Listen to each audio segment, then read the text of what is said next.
Hi friends, welcome to not వైద్యం. ఈరోజు మనం చాలా మంది కూడా మ్యారేజ్ అయిన తర్వాత రెగ్యులర్గా కలిసినా కూడా పిల్లలు పుట్టడం లేదు అని చాలా మంది కూడా మాకు కాల్ చేస్తూ ఉంటారు. దీనికి ముఖ్యంగా మీరు రెండు రకాల టెస్ట్లు అయితే చేయించుకోవాలి, పురుషులు స్త్రీలు. అదేవిధంగా పురుషులకు వచ్చేసి count test compulsory, sperm count అనేది కంపల్సరీగా 80%, 60 to 80 ఎబో ఉండాలి. మొటిలిటీ కూడా ఎబో 60% అనేది ఉండాలి. ఇక్కడ ఈ మొటిలిటీ అనేది అధికంగా ఉన్నప్పుడు మాత్రమే వీరకణాలంటే త్వరగా స్త్రీ గర్భంలోకి వెళ్ళడానికి అవకాశం ఉంటుంది. ఇక స్త్రీలకు వచ్చేసి పీసీఓడి అంటే రెగ్యులర్గా పీరియడ్స్ వస్తున్నాయా లేదా గర్భసంచిలో ఏదైనా నీటి బుడగలు లాంటివి చేరడం వల్ల ఈ అండం అనేది సరిగా రిలీజ్ కాకపోవడం, రిలీజ్ అయినా కూడా ఫలదీకరణం చెందకపోవడము, తద్వారా పిల్లలు పుట్టే అవకాశం అంటే ప్రెగ్నెన్సీ కాకపోవడం అనేది జరుగుతూ ఉంటుంది.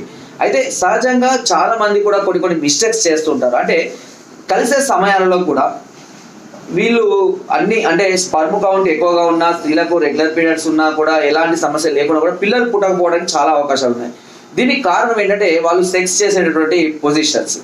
దీనివల్ల అంటే ఈ పొజిషన్స్ వల్ల ఏమవుతుంది అని అంటే చాలా మంది కూడా కలిసిన వెంటనే వీరం అనేది బయటకు కొద్దిగా రావడం జరుగుతుంది. దీన్ని ఏం చేస్తారంటే శుభ్రంగా తుడిచేసుకోవడం, లేదా కడుక్కోవడము, లేదా కలిసిన వెంటనే బెడ్ నుంచి లేచి రావడము, ఇలా చాలా రకాల చేస్తుంటారు స్త్రీలు. ఇలా చేయడం వల్ల ఈ వీరం అనేది పూర్తిగా గర్భంలోకి వెళ్ళక ముందే ఓకేనా దాని అంతటా అదే బయటికి రావడం జరుగుతుంది. దీనివల్ల పిల్లలు పుట్టే అవకాశం చాలా తక్కువగా ఉంటుంది. కాబట్టి ఎప్పుడు కూడా మీరు ఇలాంటి సమస్యలతో ఉన్నప్పుడు కొంతమంది స్త్రీలు ఫ్యాట్గా ఉంటారు, లావుగా ఉంటారు, అంటే తొడలు కానీ పొట్ట ప్రాంతం ఎక్కువగా ఉండడం జరుగుతుంది. లేదా పురుషుల్లో కూడా తొడలు కానీ పొట్ట కానీ ఎక్కువ ఉండడం వల్ల అంగం పూర్తి స్థాయిలో లోపలికి వెళ్ళక వీర్యం అనేది కొంత ముందు భాగానికి వెళ్ళి ఆగిపోతుంటుంది. దీనివల్ల మీరు లేచి రావడము, కడుక్కోవడము, నిలబడము, అంటే ఆ పొజిషన్ నుంచి బయటికి రావడం వల్ల ఏమవుతుంది అంటే వీర్యం అనేది పొట్టలో పూర్తిగా గర్భసంచిలోకి వెళ్లకుండానే బయటికి రావడం జరుగుతుంటుంది. అయితే ఇక్కడ నేను కొన్ని మీకు సూచనలు చేస్తాను. దానివల్ల మీకు త్వరగా ప్రెగ్నెన్సీ వచ్చే అవకాశం అయితే ఉంటుంది. ముఖ్యంగా మీరు కలిసే సందర్భాలలో పూర్తిగా అంటే మీ పొజిషన్స్ ఎలా ఉన్నాయి అనేది మీరు ఆలోచించుకోవాలి. అంటే పూర్తిగా లోపలికి అంగం అనేది లోపలికి వెళ్ళిందా లేదా ఇలా వెళ్ళినట్టు అయితే కనుక మీరు ఏవైనా పొజిషన్స్ చేంజ్ చేసుకునే ప్రయత్నం చేయండి, ఓకేనా. ఇంకా రెండోది వచ్చేసి రతిలో కలిసిన వెంటనే బెడ్ నుంచి లేవకూడదు. అట్లీస్ట్ ఒక 5 నుంచి 10 నిమిషాల పాటు అయినా బెడ్ మీదే పడుకొని ఉండాలి. శుభ్రం చేసుకోవడం ఇలాంటివి వెంటనే చేయకండి, ఓకేనా. ఇకపోతే తుమ్ములు కానీ దగ్గులు కానీ రాకుండా చూసుకోవాలి. ఇంకొకటి కలిసేటప్పుడు నడుము కింద ఎత్తుగా అంటే వీరం అనేది నేరుగా గర్భసంచికి వెళ్ళే విధంగా నడుము కింద ఓకేనా, నడుము కింద కొంచెం ఎత్తుగా ఏదైనా పిల్లో లాంటిది పెట్టుకొని కలవడం వల్ల వీరం అనేది చాలా త్వరగా ఇప్పుడు జారుడు బల్లాగా వీరం అనేది త్వరగా జారిపోవడం అనేది జరుగుతుంటుంది. ఇలా చిన్న చేసుకోవడం వల్ల, అంతేకాకుండా తాగి కానీ డ్రింకింగ్ స్మోకింగ్ చేసి కానీ ఎప్పుడు కూడా పార్టిసిపేషన్ చేయకూడదు, ఓకేనా. దీనివల్ల కూడా చాలా ఇబ్బందులు ఎదుర్కొంటూ ఉంటారు, ఓకేనా. కాబట్టి ఇలా ఉన్నప్పుడు అంతేకాకుండా వీలుంటే మీరు కలవాలి అనుకున్న సందర్భాల్లో ఫ్రెష్గా స్నానం చేయండి.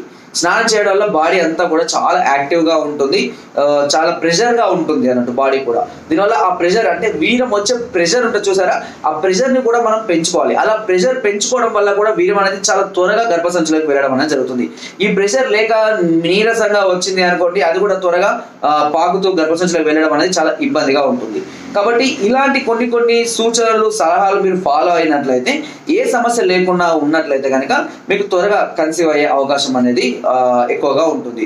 అండ్ ముఖ్యంగా ప్రెగ్నెన్సీ పీరియడ్ అంటే స్త్రీలకు నెలసరి వచ్చిన రోజు నుంచి, ఫర్ ఎగ్జాంపుల్ 1వ తారీఖు నెలసరి వచ్చింది అనుకోండి, 12 నుండి 18 ఈ రోజులలో రెగ్యులర్గా పార్టిసిపేట్ చేస్తూ ఉండాలి, ఓకేనా. మిగతా రోజుల్లో మీరు ఎంత రెగ్యులర్గా పార్టిసిపేట్ చేసినా కూడా ప్రెగ్నెన్సీ వచ్చే అవకాశం అనేది ఉండదు. అయితే వాస్తవానికి 14, 15, 16 ఈ 3 రోజులే ఇంపార్టెంట్. బట్ ఇంకా నేను 2 days ముందు 2 days ఆఫ్టర్ కూడా ఎందుకు చెప్తున్నాను అని అంటే పురుషుల యొక్క వీర్య కణాలు అనేవి గర్భంలోకి వెళ్ళిన తర్వాత 48 గంటల వరకు జీవించే ఉంటాయి, ఓకేనా. అవి చనిపోవు త్వరగా. అలా ఆ టైంలో అంటే అదే టైంలో కనుక మనకు అండం కనుక రిలీజ్ అయ్యేది ఉంటే స్త్రీలకు త్వరగా ఫలదీకరణ చెందే అవకాశం అనేది ఉంటుంది. కాబట్టి ఈ 12 to 18 days అనేది రెగ్యులర్ పార్టిసిపేషన్ నేను చెప్పిన విధంగా మీరు కొంచెం డౌన్గా అంటే వీరం అనేది త్వరగా గర్భసంచిలోకి వెళ్ళే విధంగా ఆ వేలో ఆ పొజిషన్లో మీరు కనుక పార్టిసిపేట్ చేస్తూ ఉన్నట్లయితే తప్పకుండా కన్సీవ్ అయ్యే అవకాశం అనేది చాలా వరకు ఇంప్రూవ్ అవుతుంది.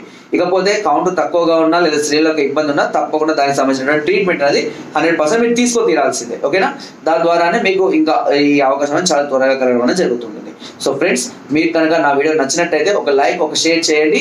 మరిన్ని వీడియోస్ కోసం సబ్స్క్రైబ్ చేయడం మర్చిపోకండి. మీకు ఎలాంటి సమస్యలు ఉన్నా పైన కొందరు నెంబర్స్కి ఫోన్ ద్వారా లేదా వాట్సాప్ ద్వారా లేదా కింద డిస్క్రిప్షన్ మా యొక్క అడ్రస్ కూడా నేరుగా వచ్చి మమ్మల్ని సంప్రదించి మీ అన్ని రకాల సమస్యలకు సలహాలని, సూచనలు, మెడిసిన్స్ కూడా పొందవచ్చు. Thank you.